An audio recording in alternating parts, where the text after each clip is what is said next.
Hello everybody. It's time to roll to win. And that's exactly what we're going to be talking about. How to roll to win. What we're trying to examine here, and it's time to get serious. That last two videos I put on with that monster roll, that's not really reality. It happens. It happens fairly often. Problem is you're not at the table fairly often, or at least most of us are not. And we have to try to find the real rolls. What can we expect? There's a number missing on this board, and it's called the 7. It's the most powerful number in the dice sets. There's more ways to roll a 7 than any other number. So if you've got a 7 to roll ratio or an SRR of 7, 7.5, 8, you're just barely better than the mathematical average. I am just barely better than the mathematical average, even though that was a 55 toss roll that we did. Long run, that'll shrink right down because I can point 7 out as easy and as quick as anybody you've ever seen. And if you're honest, most people can do it as well. So what we know on that particular dice set that I was using is if it's got 1s on the front, it has 6s, in this case cross 6s in the back. That would be an easy double pitch. If this rolled 1, this rolled 1, boom, look at that, two more clicks. Or if it rolled backwards from where it was set, 1 click. So those would be off by 2. A 1 and a 6. A 1 and a 6. There's also this 2. There's a 5. So 1 off axis on the right side. Or look what happens. There's the other 7. 3, 4.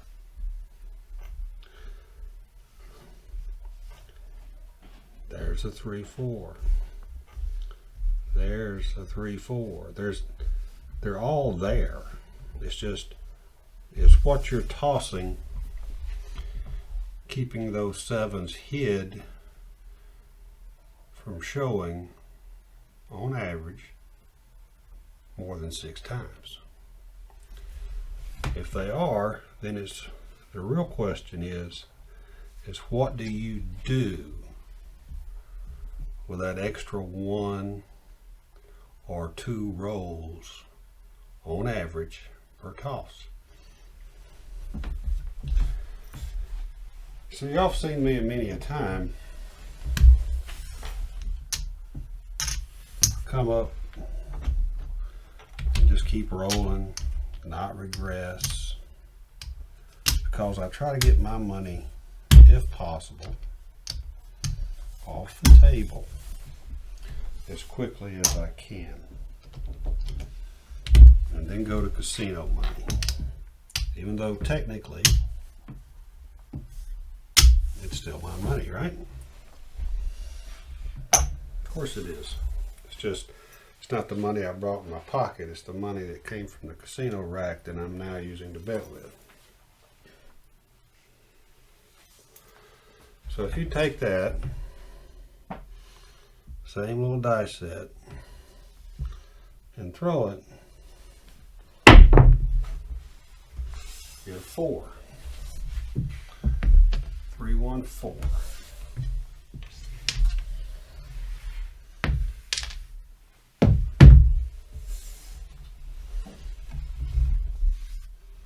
That came from the 2-1. That came from the 3-1. A single pitched. That's my norm. That, or I'm off axis. If I go off axis, I gotta watch out for that 3-4. I will double pitch. Then I'm going to end up with that. I'm going to be hoping that my double pitch gives me a 6, not a 7. Okay. I want, if it's going to double pitch, I'd like that 8, but not, this would be the double pitch, 4-2, for example, on the right hand die. So we've just thrown one time, didn't hit a point, we established a point.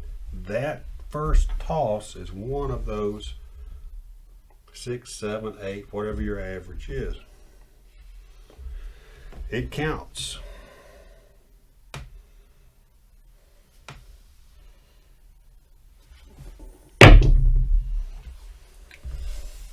Now see, there's a hard 10. I'll mark that with a green chip. I've made 2 tosses. I was betting inside and no money. Now, this is going to be a point. So you would have your $15 or whatever the minimum is on the pass line, and you could put odds, you'd be covering the 4. Then if you're still betting inside with a pass line, then you've increased your exposure above the 66 inside. So let's see what happens again.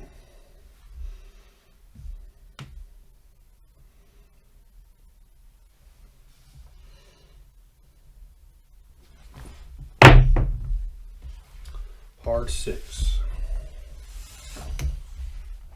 Well, I like to use green chips for my hard ways when I see a hard way. It helps me. I'm a visual kind of a guy, and these are things I want to remember. Even though, trust me, after that long throw the other day, I know to watch for hard ways. Alright, so that 18, that only wins $21. We're in our 1, 2, 3, we're in our 3rd toss. Just did our 3rd toss, finally got paid. Well, if you don't want to add money, you could press up, or you can do like I've always done, hand them $3 more. This is my norm, and hope I get no more 6. Let's see what happens.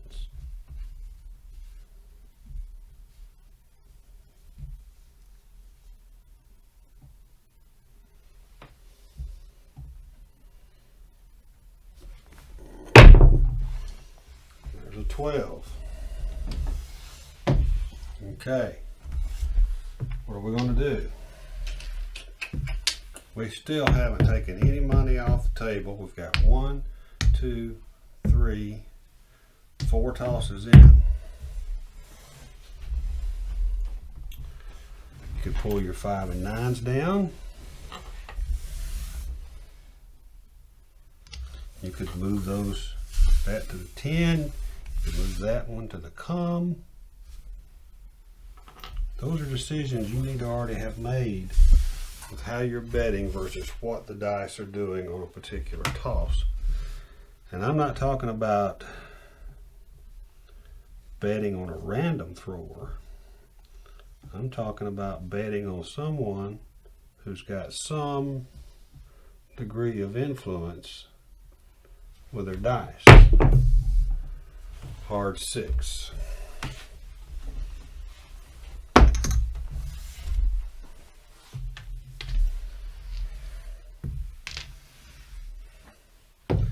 Now, we already know 3 and that 1 were right there. This was a 2-1. This is one die off. Left die off axis is giving me that hard 6. That's all it is. It's a habit.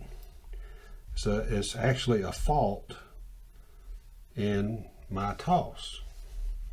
It tends to have, particularly the left die, come off axis one way or another. I want it to come this way. I do not want it to go that way. Right? Alright.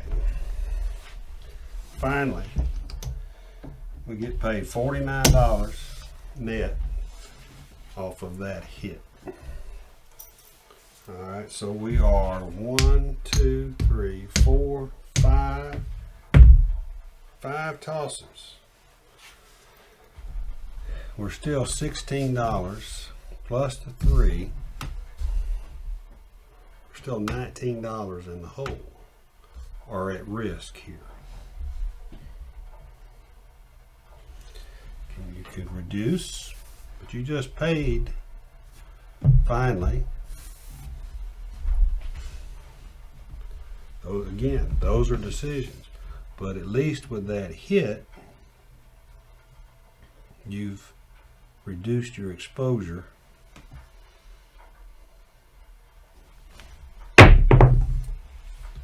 There's an 8.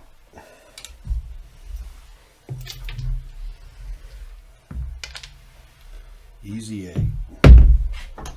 That easy 8 pay us 21.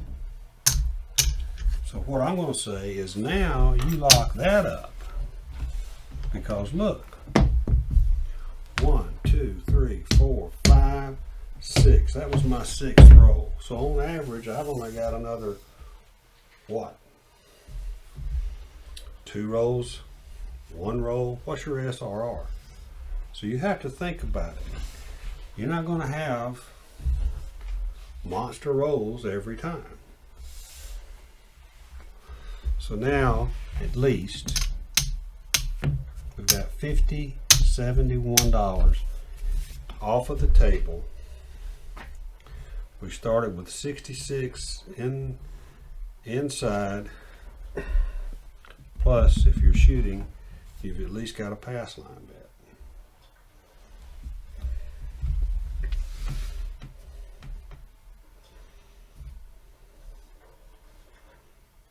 Those are the things that will make the difference. Is what happens in the next 1 or 2 tosses.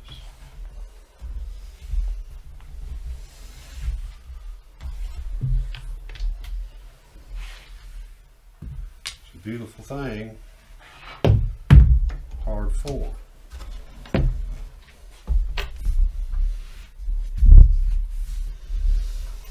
All right. So you get a 1 on your pass line if you were the shooter. If you were just betting on me and betting 66 inside, didn't play any of the hard ways, because we've hit 4. Look at that.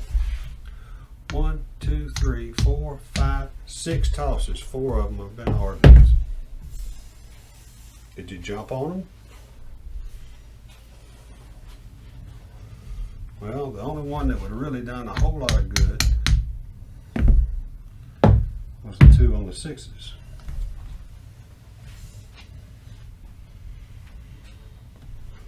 If you'd have gone with $1 on the hard 6, you would have won 9. So you'd have had 10. You could have parlayed that 9. The second hit, you would have won $90 with a $1 bet. If it hit like that one did.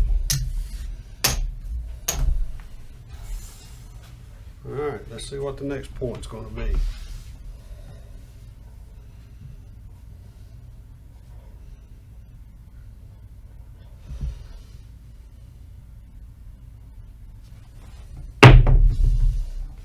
Next point's going to be a 9.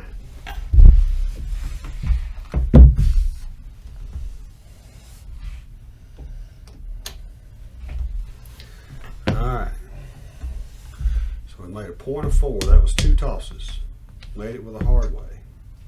4, 5, 6, 7, 8, 9. We're 10 tosses in. I had forgotten about that one.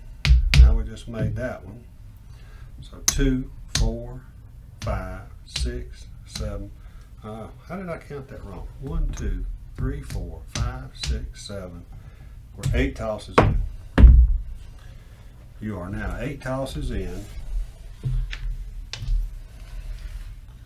You want to reduce the 6. You want to leave it there. You hit it twice. Not hit the 5.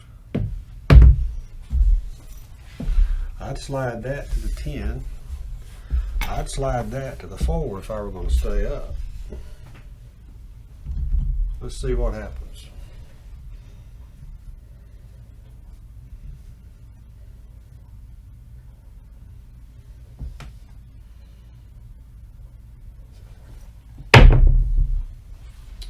There's an 8. 5, 3, 8. Easy 8.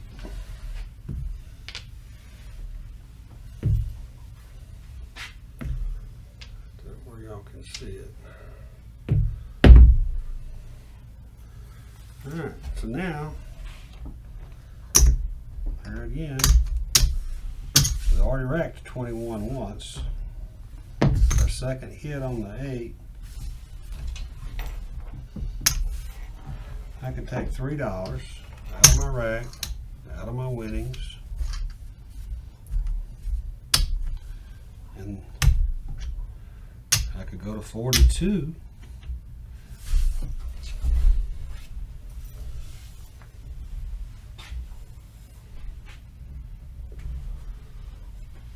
So what have I got left? Let me change this out. Let's get an accurate count. There's the 3 I just put back up there. There's the 3 that I put up there on the 6.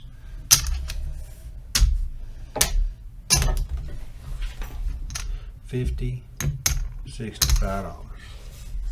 I got $65 off of the table.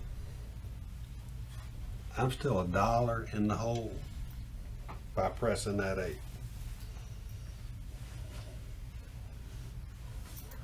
I'm $1 in the hole, and I've made 1, 2, 3, 4, 5, 6, 7, 8, 9 tosses.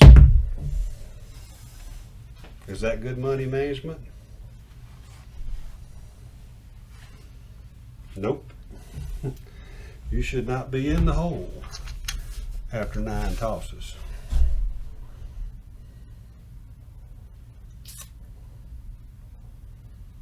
Then technically, if you were shooting, you wouldn't be, because you'd have had a pass line. You'd have a minimal win.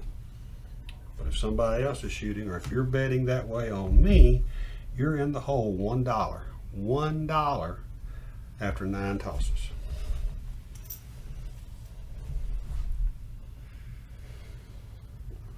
So you've got to hope that the shooter can make you a point and not throw a 5.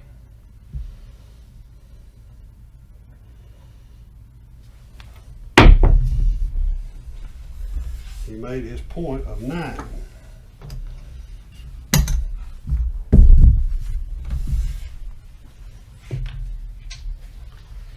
So 6, 3, 9. Okay, you're in the same boat if you're not the shooter.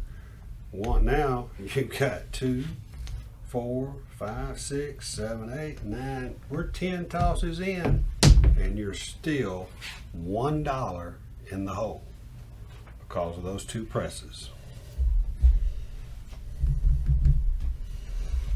Now, if you would have pressed the first time, you'd be up. But we were getting deep in our pitch count. Those are the decisions that you have to make.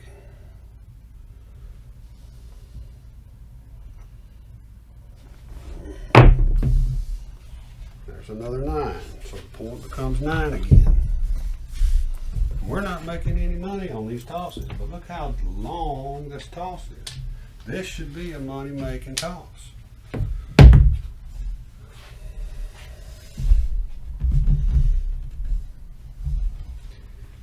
Should reduce back down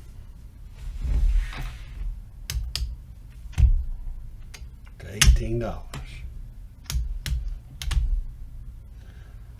Think of the math of it all. If this roll continues, you're still going to make money, and you can press. But by reducing, I mean, my gosh, 2, 4, 6, 8, 10. We're 11 tosses in. We're only supposed to be able to do 6. 50, 55, 60, 65, 70, 75, 80, 85, 90, 95, 105.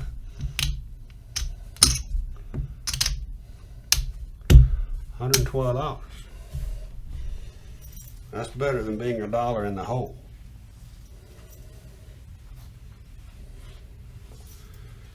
The original buy-in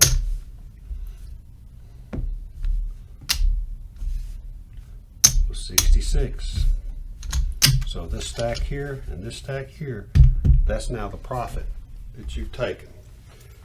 Even though you didn't press it but once, you didn't hit after 2 tosses, you pulled it back down to 18, you pulled that back down to 18, you're still in the game, and now you've got profit in the rack.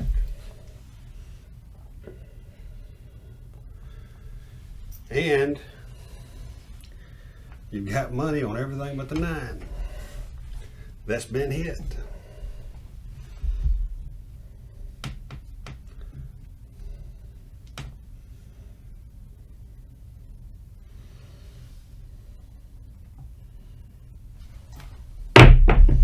Big bounce. 5. There's a number. There's a toss. 415. Got a big bounce off the wall. And a crazy bounce to the left. Well, I'm sorry. Shoot. It was a 4-1. 415. Leave it up. Turn them off. We're 12 throws in.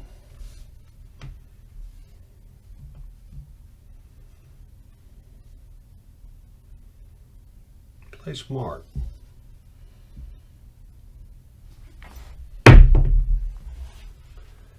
See? Play smart. 5, 2, 7. 7 out. If you'd left that money on the table, you'd have been $1 in the hole. You would have lost $1 off of a 1, 2, 3, 4, 5, 6, 7, 8, 9, 10, 11, 12, 13. On a 13 roll toss, you would have left money. You would have lost $1. That's not good money management. I'm not a great money manager. I have a lot of confidence. I have too much confidence sometimes. I always think I can make those long rolls, but in reality, you know that you can't. So your profit is 25, 35, 40, 2, 3, 4, 5, $46. Profit, $46 by doing one regression from 42 back down to 18. Most of us don't do that. Most of us leave that up there. We don't count our chips and we think we're ahead because this guy's got this great roll. We've had all these hits. We weren't playing his hard ways.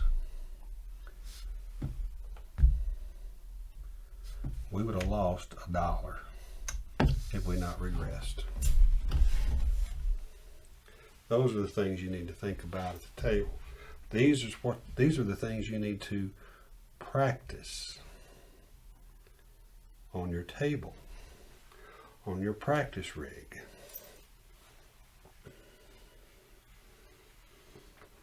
You don't have a practice rig, you don't have a table. There's nothing wrong with after we were up, you could have pulled your bets down or turned them off, left your pass line out here and tossed. Worked on your toss. So what if you'd have rolled a 20 or a 30 You were getting in some practice, and if the thought of turning your bets off does not appeal to you while you're trying to learn, make a small, it adds to your exposure though, but add a small, all tall, small bet up here. 2-1-2.